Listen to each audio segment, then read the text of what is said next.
She stirs in her sleep.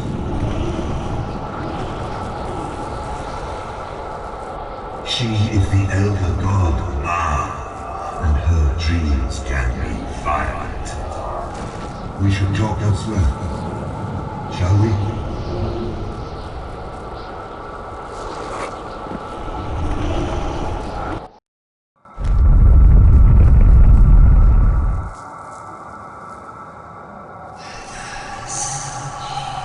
This is the threshold of your mind.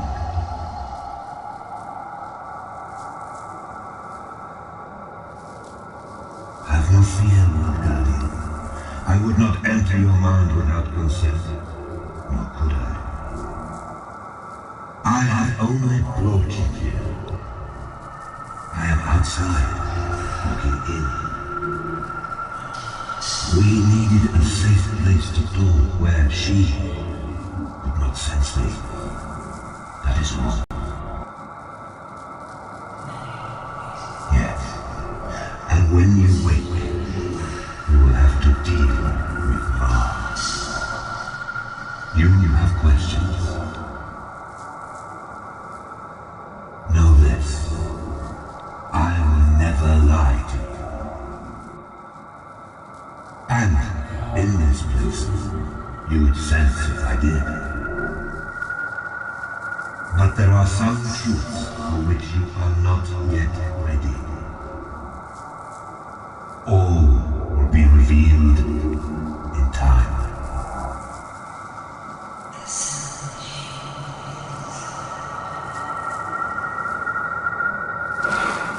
The power Jagex bestowed upon you before his death dampens divine magic and energy. It is my belief this power will also shield my presence from Mars. If she were to sense me and fully awake, that would be bad for everyone. Beneath her, at the planet's core, I will be able to create a new corporeal form for myself. I wish for you to take me there, or to go there in my stead.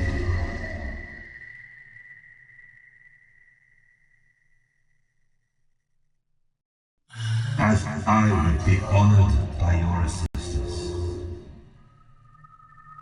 Though, we should learn one another. Whatever your questions, I would answer.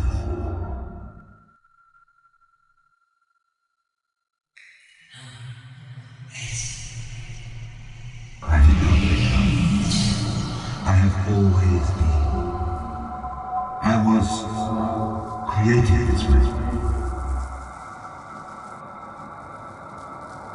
By Ma.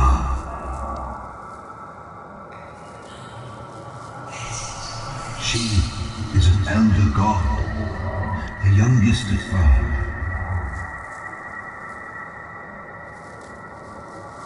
The elder gods are ancient primordial beings, the creators of this universe.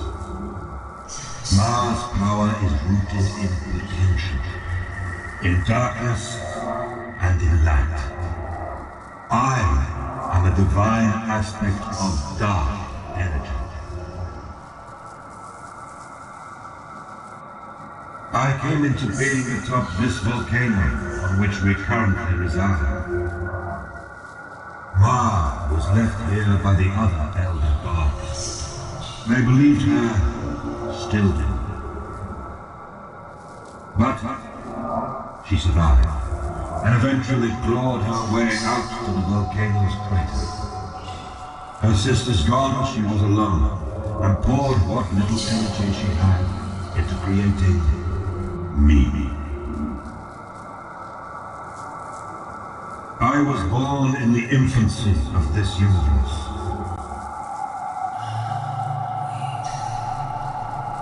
Eons. To my knowledge, only the elder gods are older. All beings are unique, but I understand your meaning. There is one other akin to I, the divine aspect of light energy. I shall not speak of it here, but I sense you have an inkling of whom I speak.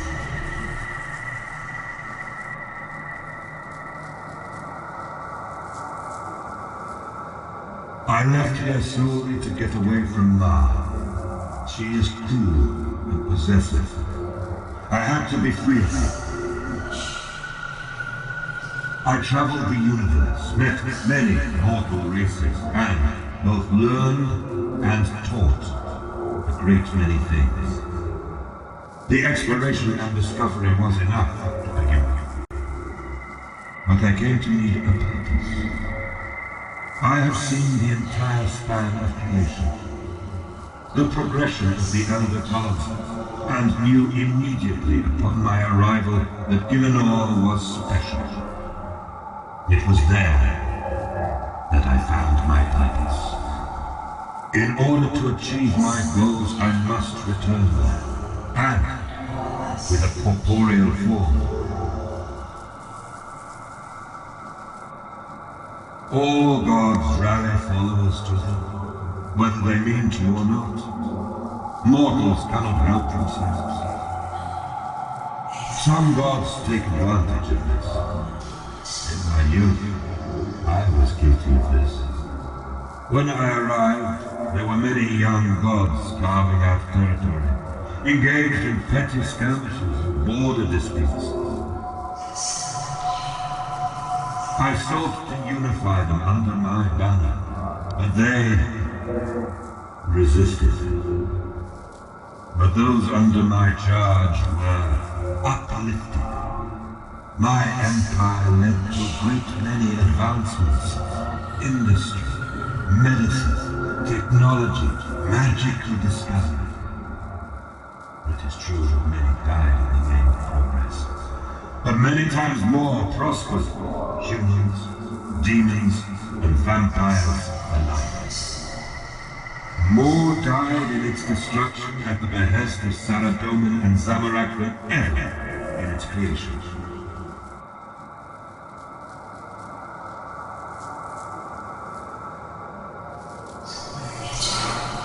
I do not know what you have heard, but the only two beings present were myself and Zamorak. Anything else you have heard is either lies, rumor, or speculation, and it is not something I care to discuss. Not even the elder gods know all the seal. If that were the case, I would never have been able to leave this place. Ma would not have allowed it. So, no. I did not anticipate for Zamorak's ascension, nor did I engineer it. Equally, I do not begrudge it. He taught me a valuable lesson that day. He taught me of betrayal.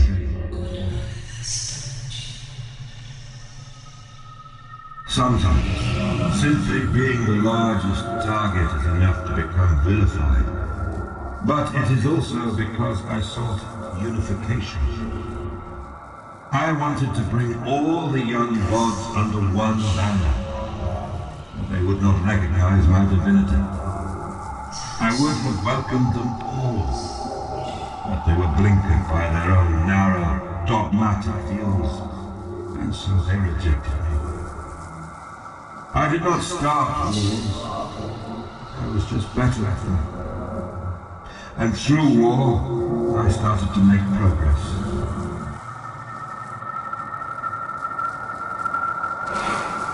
Zamorak feared retribution from those remnants of my empire who remained loyal to me. Saradomin sought my secrets. Whether to steal them or bury them, I cannot say. Ultimately, it is not important. The empire fails and is no more. To build another would be folly. Mortals cannot be united by will or by force alone. Even if they could be, doing so would take more time than we have. I will get to that in due course.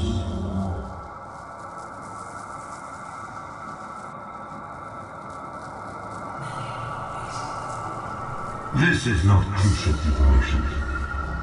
There will be a time to discuss this later, should you wish.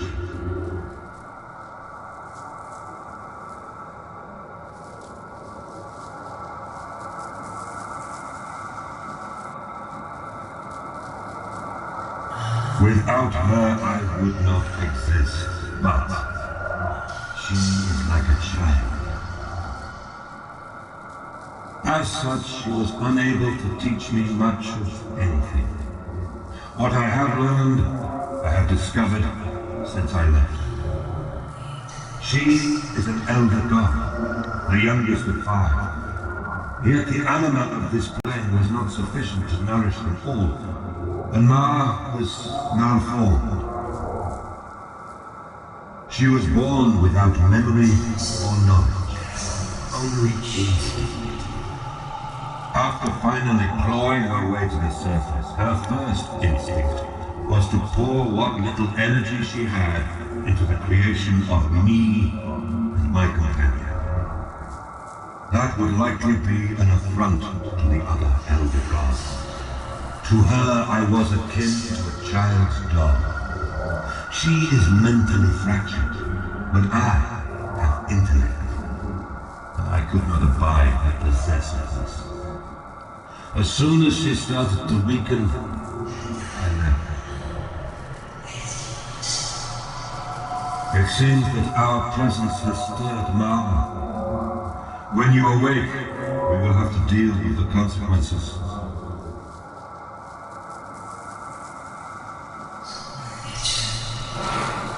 He was like a myth, spoken of in hushed tones by those of his followers who had not allied with other gods.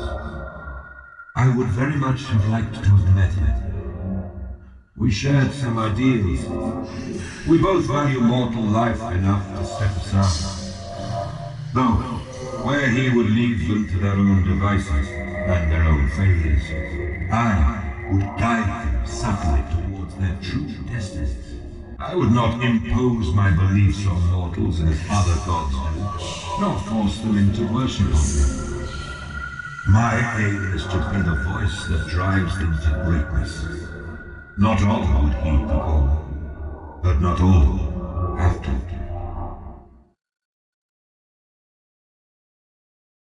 I have nothing to say about suffering.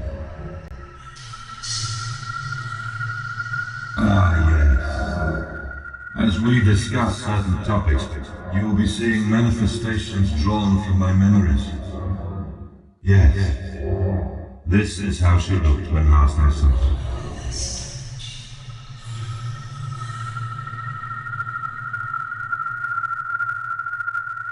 No more questions of ceremony.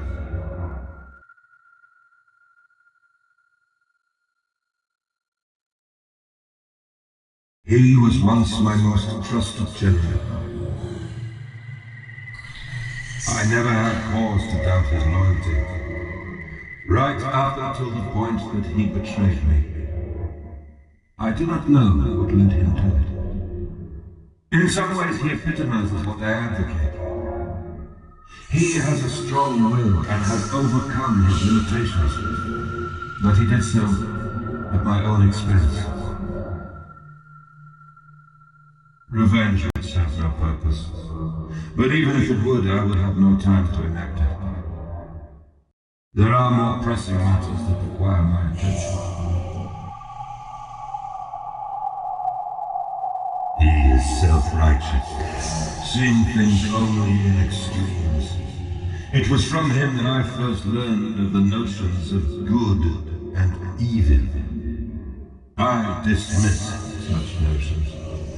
There are only actions and consequences. We agreed to disagree. Everything to him is either black or white, but he himself exists in the grey. Ergo, He is a contradiction. Yet many have prospered under his rule, most notably your species. So, there is some merit in what he espouses. And he has become the most powerful young god in the wake of Gothix's end. He would make for a good envoy, if only he would widen his world view a little. When I knew him, he was idealistic and naive, but his intentions were always pure. There is value in it. As Anadra has told me of the tragic loss Armadale suffered during the God Wars. If he had given in to his despair, I would have no interest in him. But his recent victory over Bandas suggests this event has forged him. I shall watch his progress intently.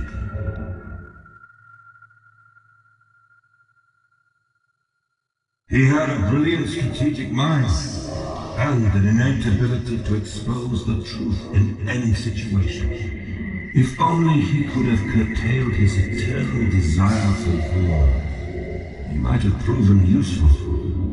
I have more interest in the one who defeated him, and in those who will succeed him. The god may die, but the philosophy is eternal. In time, another will grow to take his place, be they a god or not.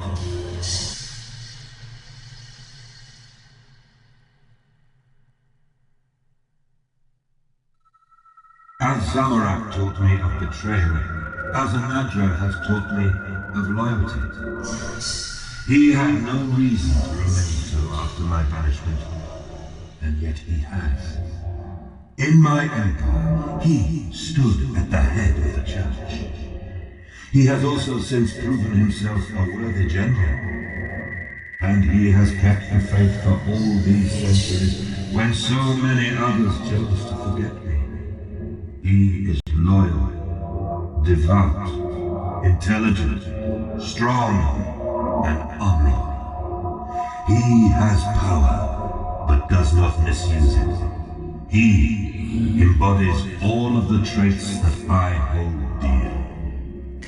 Finally, he has brought you to my attention. You who find yourself at the center of all things. Sliski's loyalty has only ever been to himself. When our goals align, he can prove useful. But his recent exploits are not something I can condone.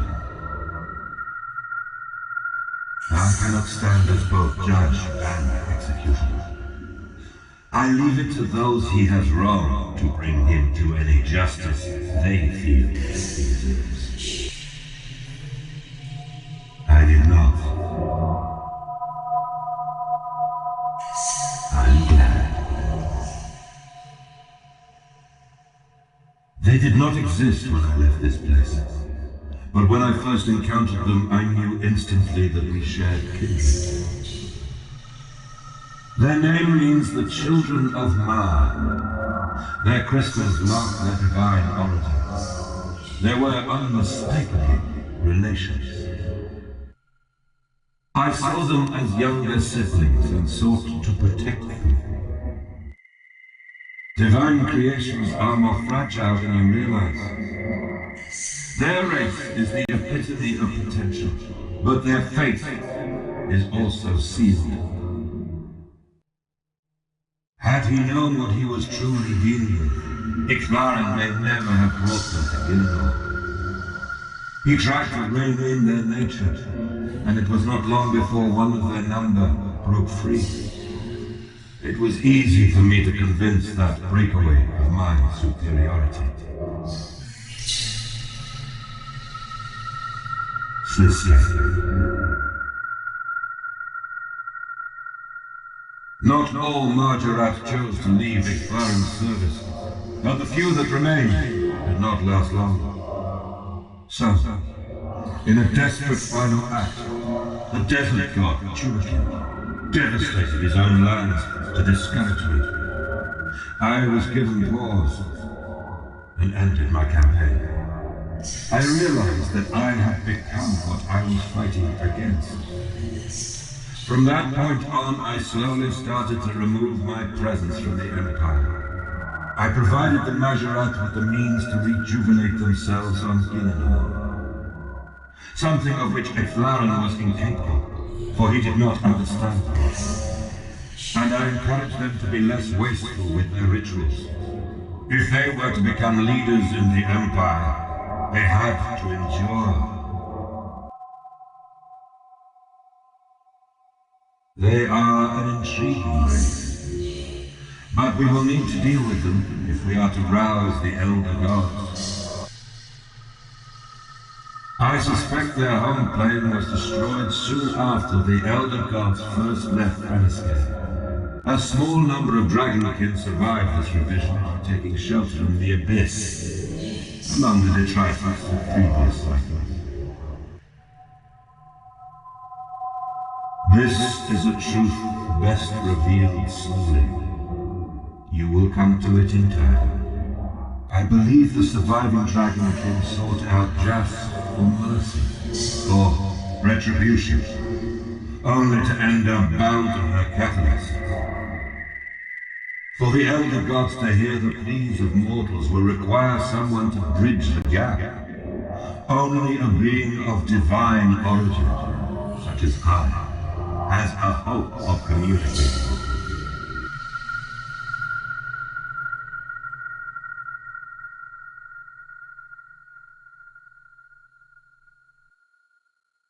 Next is an almost perfect creation, but even she has limitations.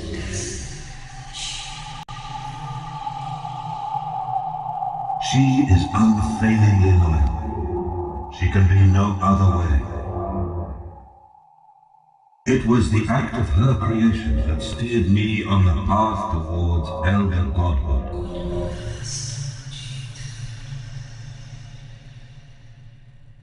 The young gods fear her, not because of her strength, but because of how she came into being, what she represents. Not exactly. The nihil only came into being due to Mara's own energy. The creation of life is beyond me. Because of this, to me, the nihil were a failure. Save for one who stood apart from the pack. I gave her consciousness, and she became next. One success from so much failure.